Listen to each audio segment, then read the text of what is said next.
Good morning, everyone. It's Yvonne DiVita here in sunny Binghamton, New York.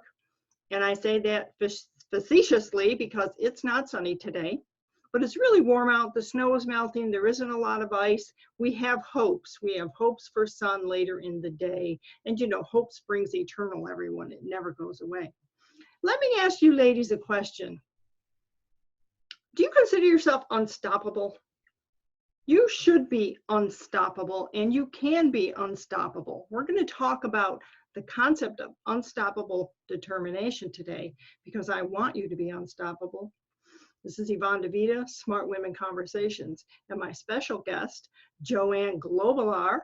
I want to put an L in there, Joanne. I'm so sorry. Grobbelaar is going to help us with some really fantastic ideas today. Welcome, Joanne.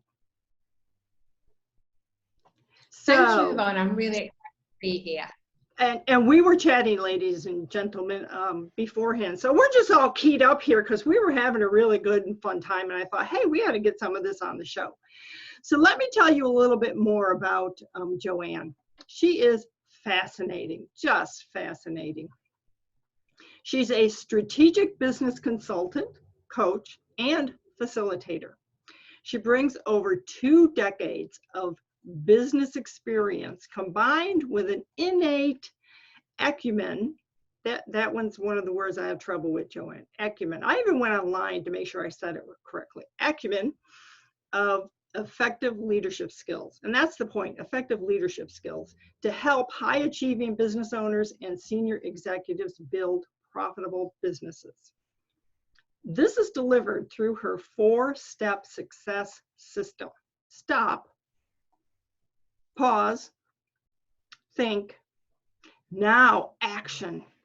It's a program aimed at giving business owners and senior executives the tools to grow emotional intelligence, drive profitability, and maximize growth.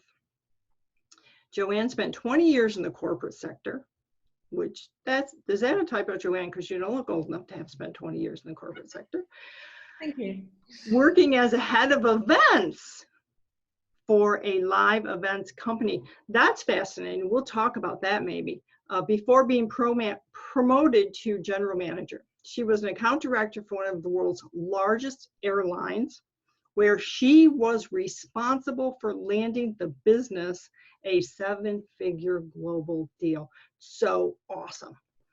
Joanne is fiercely passionate about seeing her clients' businesses grow, as well as being a visionary. Her success is founded on being able to draw on her natural skills of leadership, facilitation, strategic thinking, persistence, humor, and unstoppable determination.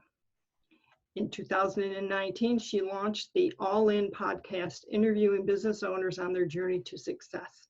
And she's also a European sailing champion. So Joanne, welcome to the show. Thank you for having me. I'm excited to be here.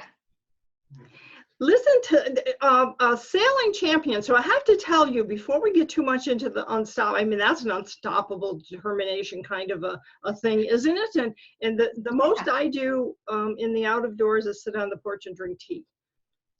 So it's a really interesting story how that came about. So I come from Manchester, a landlocked city, and back in the early 90s, I was hanging around the house and I saw this documentary of Tracy Edwards talking about getting Maiden, getting sponsorship for Maiden, and these girls were going to sail around the world. I'd never sailed before. I'd never kind of seen what it looked like to be on a racing yacht or anything like that. And I was just like, that was like my first representation of a really strong woman that could remain feminine, but very clear about what she wanted, these really strong leadership skills. But they looked amazing and glamorous and fabulous, but they were clearly very strategic, smart, physically strong. And I was just like, that was my first experience of a hero. And that was the point where I was like, right, I want to sail. So I'd never even been on a dinghy, let alone a racing yacht. So that was kind of like ingrained in me that that's what I wanted to do. And I kind of like set that in my mind, and I never told anybody, because I come from a very mixed working class family with very different backgrounds on the other side. So this was like, nobody sailed in my family, nobody.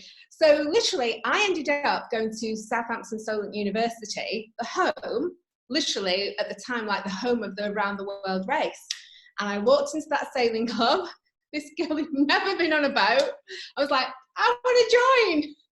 I literally learnt to sail, and then was very fortunate. I ended up just, you know, I'm not a fantastic sailor, but I'm a great crew boss. I'm good at organizing things and people, and, you know, I'm not like the smartest sailor, but I added value in the ways that I could. So I ended up sailing on a fantastic boat, and we won a European Championship, 2 years on the trot. And I also campaigned with them when we did an all women's crew for a winter series, and that was just a phenomenal experience, and we won that as well. So it was kind of like everybody like in Manchester was like, what are you doing? And I was just living the dream, and I'd set that intention at a very, very young age from seeing Tracy Edwards. And I think that was when it hit me that if I want something, I have to go out and make it happen, and I can. Well, you set the intention, you said, so that's a really big thing. So on our journey to unstoppable, there have to be intentions, and intentions are better than goal setting, in my view. Yeah, absolutely. You know, and I ended up working for the world's largest yacht charter organization as agency sales manager.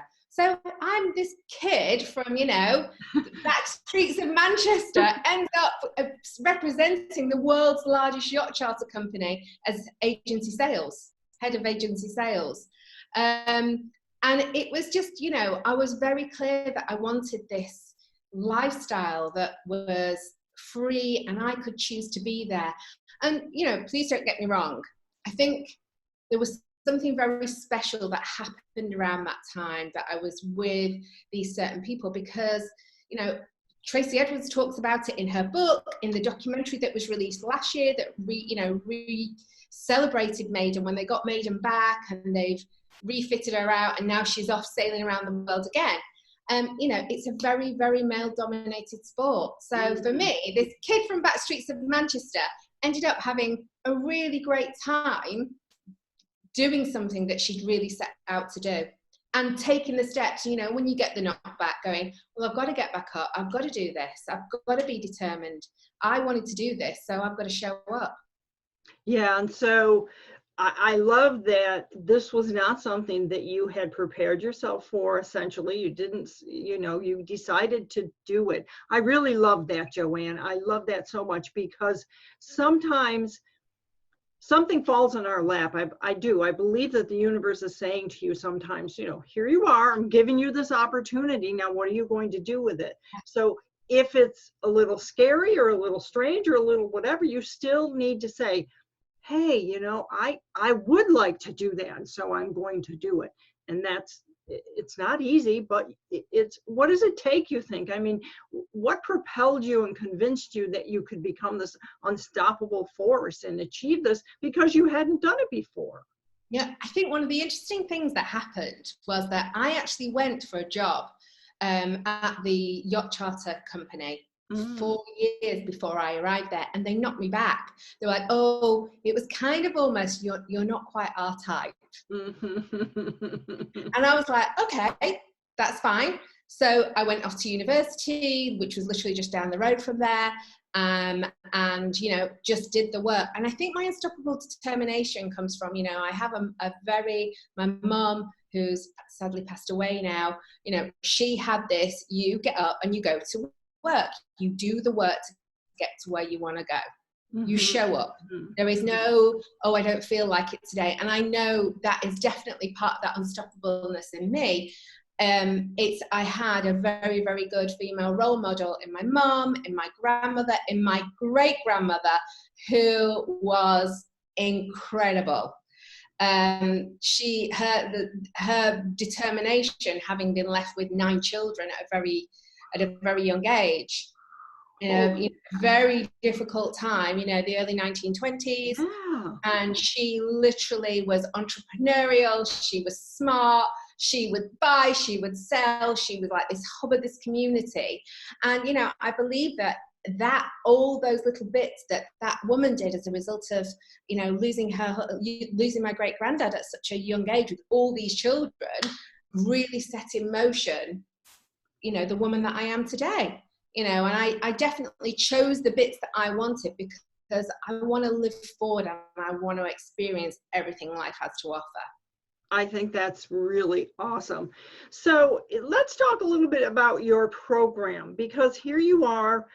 We've already demonstrated that you're an unstoppable, determined woman. And that's, I want to make sure we put out there that that's perfect. That's a compliment. That is not something anyone should say, oh, she's always in the way or something. So let's just throw that part right out, because unstoppable determination is going to get you there. And as you said, you got to show up.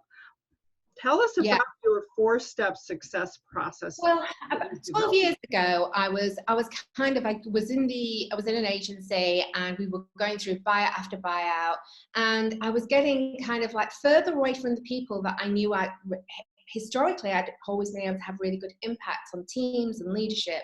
And as you kind of go further up the ladder, you get further away from the people that you can impact most. And when companies are focused on buyouts, and there is nothing wrong with that. That's, this is important that we recognize we do what we have to do, and we all have our business ideas. But what I was seeing is that it was all about the money and the value, and it was very much getting less about the individuals. And I went through a really tough personal experience through that, and it was then that I was like, look, if you don't like what is happening to you, Joanne, you are going to be the one that's going to have to go out and get the career that you want. Because clearly, nobody's going to give it to you, or nobody's going to even assist you. So that was the point where I started doing all these different courses. I did anatomy and physiology up to nursing level. I did emotional freedom techniques, cognitive behavioral therapy, transactional analysis, facilitation, coaching, mentoring, so that because I knew that how I felt in my body affected how I sometimes showed up and how I functioned and how I led. And that was the birthplace of when the opportunity come to waltz out the door. I did, and unbeknownst to them, I built this toolkit. And I just started very, very slowly looking at, stop, how do we stop? And what do we do in that pause? And how do we create models to help us think? Because for me, thinking isn't necessarily just thinking. It's about, I give people models to actually think through, how to flip their thinking from being in crisis, catastrophe, and how we can pull back from that to go, actually, this is what's going on. This is all the evidence that I've got to refute that thought. And actually, there's evidence here that says, there's a little bit of evidence, but there's way more evidence that says that is just a story that I'm telling myself. Mm-hmm. And then being able to write yourself a new thought, a new process, a new action. So it's all about self-awareness and self-regulation, because I think as women, and I don't know, I know I've experienced it, I know I've done it. As women, we register, the science is telling us, the research is telling us that we register very nicely on the emotional intelligence spectrum. But when we're not necessarily using tools that can really help us, we can overboil. So our self-regulation can go out of the window. And because of the world, sadly, the world that we live in, that can be just like, right, we're just going to devalue your stock because of what just happened. Oh, man. Yeah, not like all the amazing, great things that you've done. Yes. And I think, it's just the nature of the beast of the world that we live in. So for me, stop, pause, think, now act is about what's your self-awareness, learning to self-regulate, because that's vital. That's so important. And it's not about saying, you know what, I am really sad about something, so I'm not going to cry. But I do think as women in leadership in the world that we live in, we want to be mindful about how we show up, because we have to keep our stock value high and climbing on a daily basis. So self-regulation can be, you know, you can feel sad and you can feel emotional, but having a tool that allows you to step back and really kind of use that in a way that's more powerful, rather than doing it in front of lots of people and then that being the one thing that they remember and they judge you by for the rest of your career in that space. Yes. Well, I'm really fascinated by the way you're talking about. First of all, you went out and you studied and you learned, and you didn't just decide, I'm only going to read leadership books. You read a variety of books, you studied a variety of topics, and that's so amazing, because we as women especially tend to kind of like to be in the safe little place where this is what I know, so this is what I'm going to do. And while that's good, you should do what you know, you should also be aware, as you just said, that life goes on around you, and there are a lot of tangential opportunities you're going to miss if you don't expand your horizons. But I love the way that you talk about the pause. Yeah. The pause is something that people, men and women, but let's talk about women. Women aren't good at the pause. And I don't want to get stereotypical by saying, oh, women, we talk all the time and we never stop, because it's not true. I honestly don't talk a lot. I don't like to talk on the phone. If the phone rings and it's not a family member, I don't usually answer it. But the reality is, in your business world, and it wouldn't hurt in your personal world either, you need to learn the pause. We have to. There is so much power in the pause. You know, even whether you're in the boardroom and if you're being pressed for an answer, there is nothing more powerful than going, I really can hear what you're saying, but I want to take some time to think through that. I want to come back to you tomorrow, because I want to give you the most informed, empowered answer that is going to really add value to this conversation, this organization, this business. For me, there's nothing more powerful. You know, even when, you know, I have a very small team around me, and when I'm like, oh, we need to do this, and Laura, who is my assistant, and she'll go, I'm going to pause there. I want to think about this, Jo, because I think there's a better way that we can do it. And I'm like, yes, she's going to come back with a smart answer. So there, I see the power in the pause. And I think as well, what we're doing is we're inviting.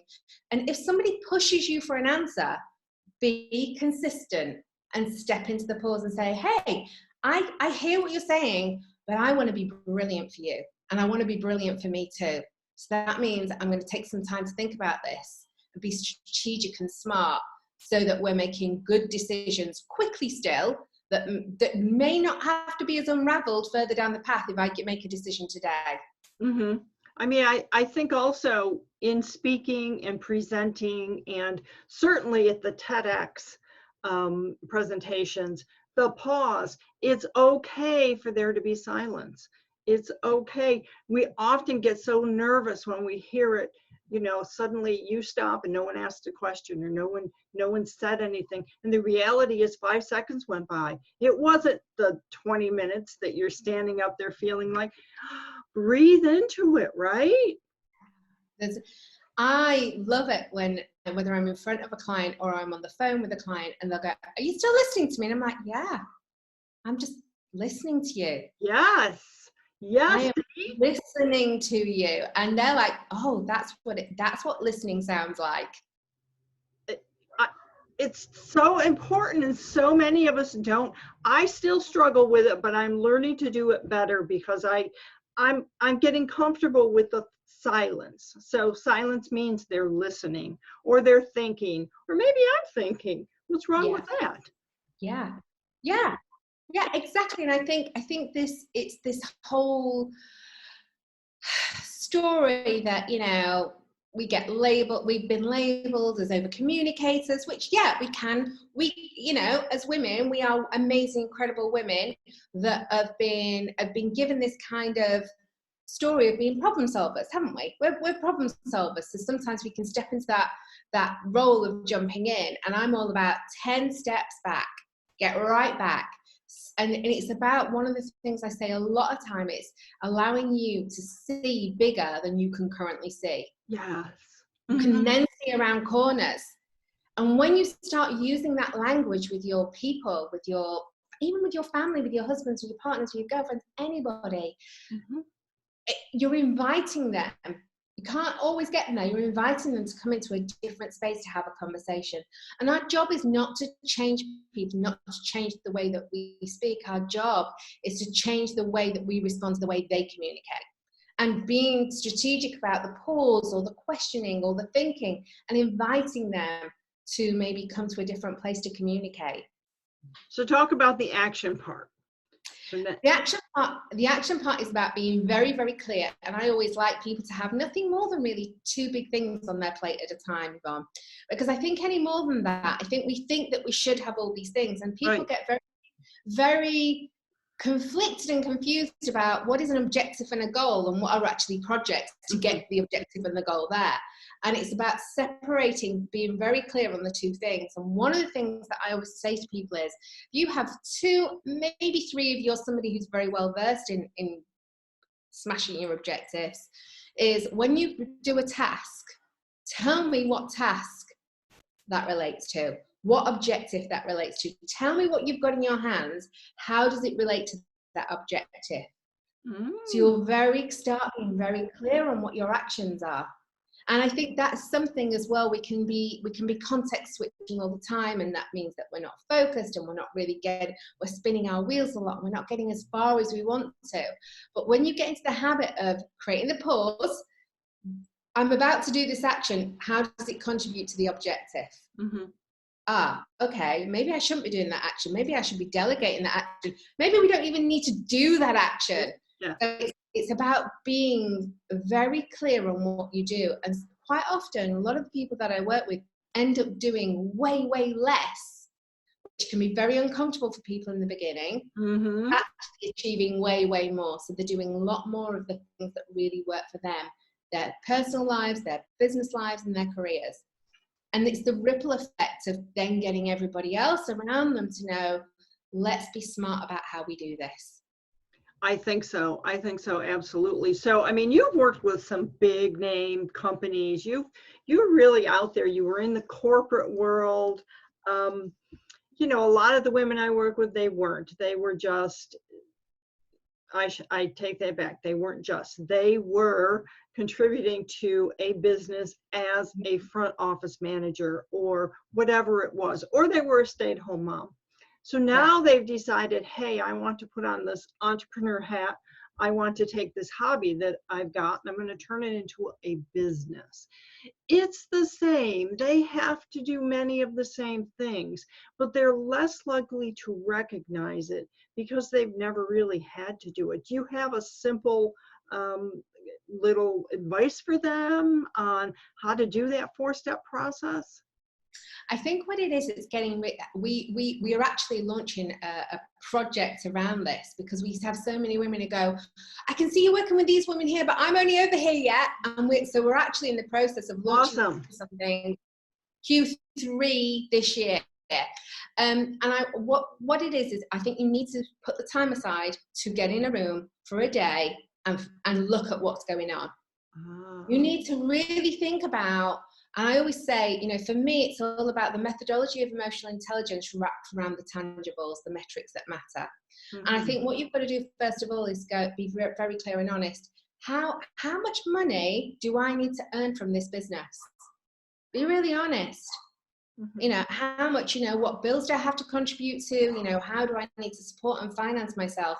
And I would always say that is the first question that I would get people to be super clear on, because money is energy. Money. When we understand our money, it's really powerful. And I think from there, we can then start going, okay, how much business do I have at the minute that looks like that? And what are the costs in my business? And then we can start looking at, what do I love doing that contributes to that?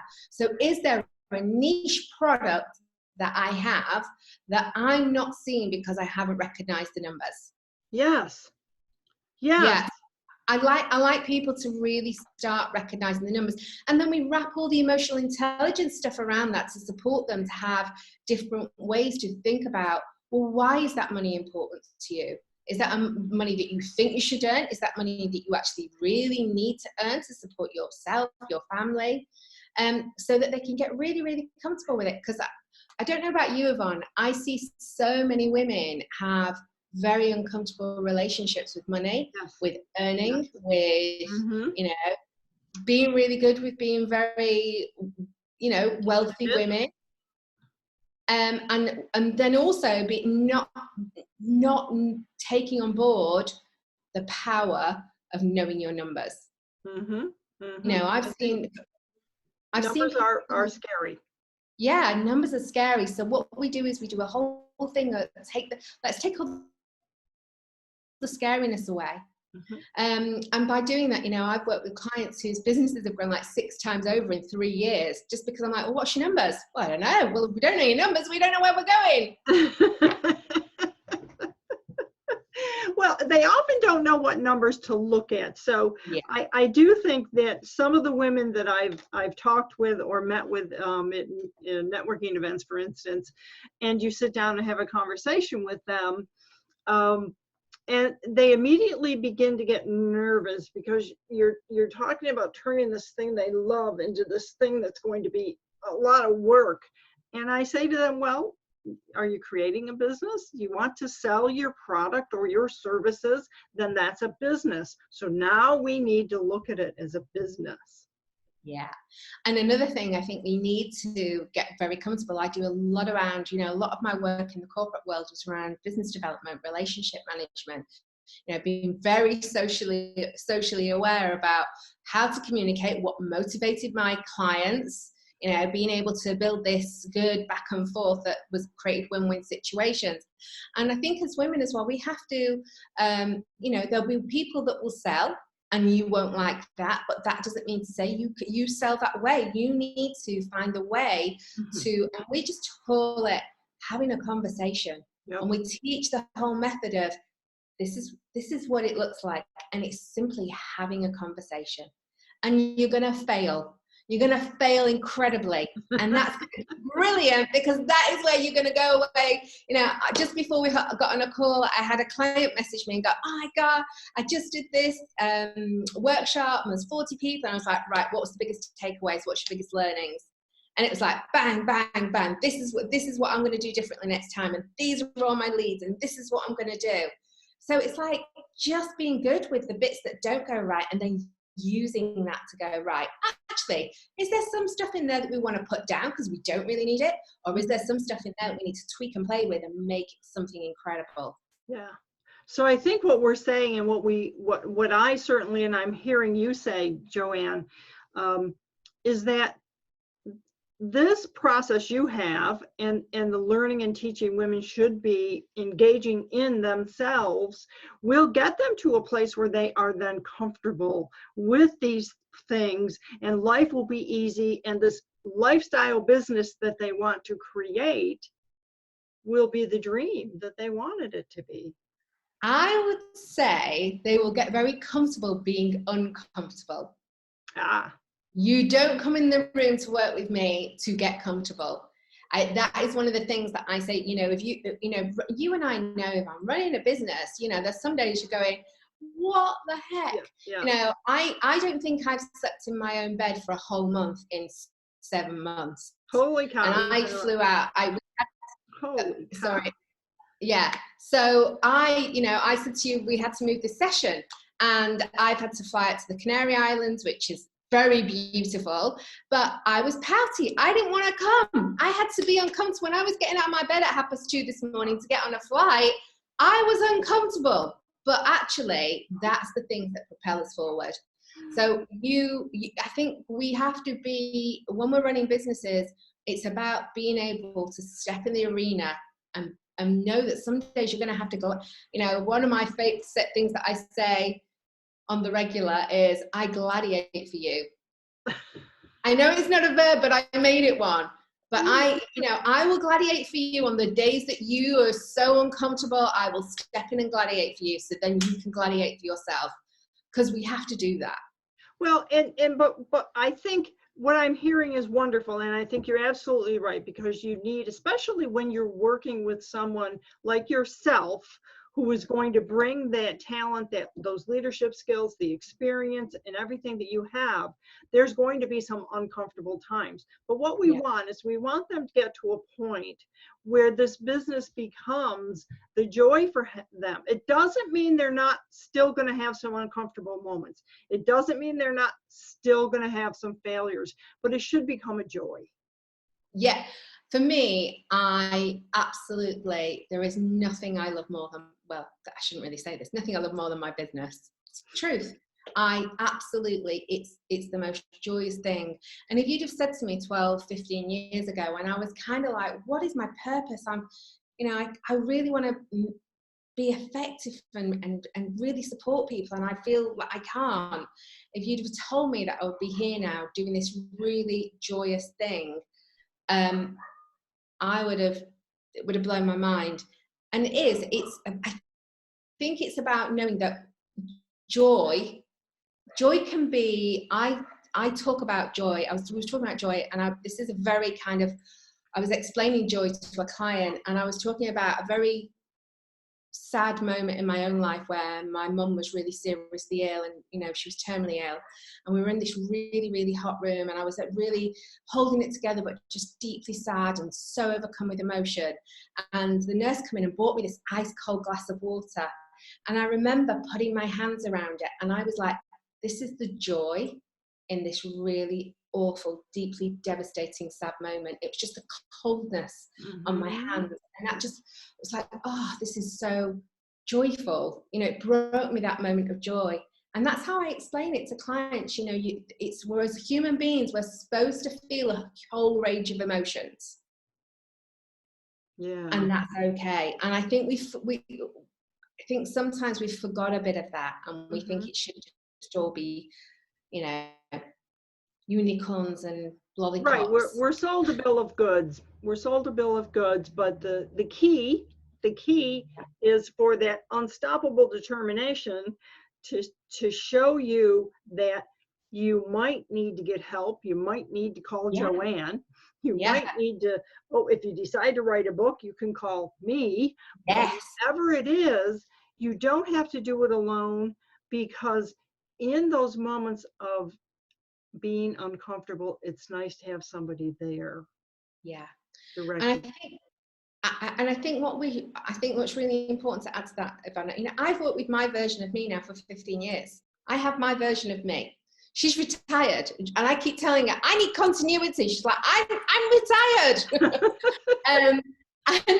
And if you look around at my clients, some of them have been with me 8 years, Yvonne, showing up every other week for 8 years. These are women that sit on boards of, organizations. They're the chief exec, they're the founders, and they show up every 2 weeks. Then they come into the women's community days five times a year for a whole day to be with the other women as well. And I think, it's about this consistency.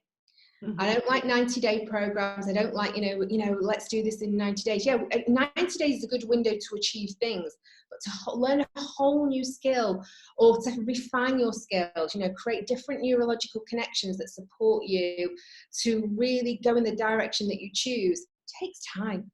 And I'm like, get super comfortable with that. And you'll all go at your own paces. Your joy will look differently to your joy or my joy or everybody else's. And be okay with all going at a different pace. Super important. Super. I mean, that's part of the pause. So let's talk about your podcast. We're kind of at the end of our time, but I don't want to go away without talking about it. Tell me about your podcast. So the All In podcast it's just me. I'm kind of like, I think probably you realized, Yvonne, in a very short conversation, is like, I'm all in. I'm all in on my client. I'm all in on the person. I'm all in, I'm in the room. I'm all in. So it was all about wanting to really champion people who are not, maybe, if you look at the guests that I've had on there, they're not big social media stars or, out there, but they run insanely smart businesses that do great things in the world. So it was very much focused on, I wanted to show a different side of, like, you know what, you can do this, and you don't have to be, on Instagram. Not there's anything wrong with that. That horses for courses. but I wanted to really champion those people that were doing it differently. So we go in the sound studio. I have a sound engineer who works with me, and we literally, for me, I work really well when I block things in.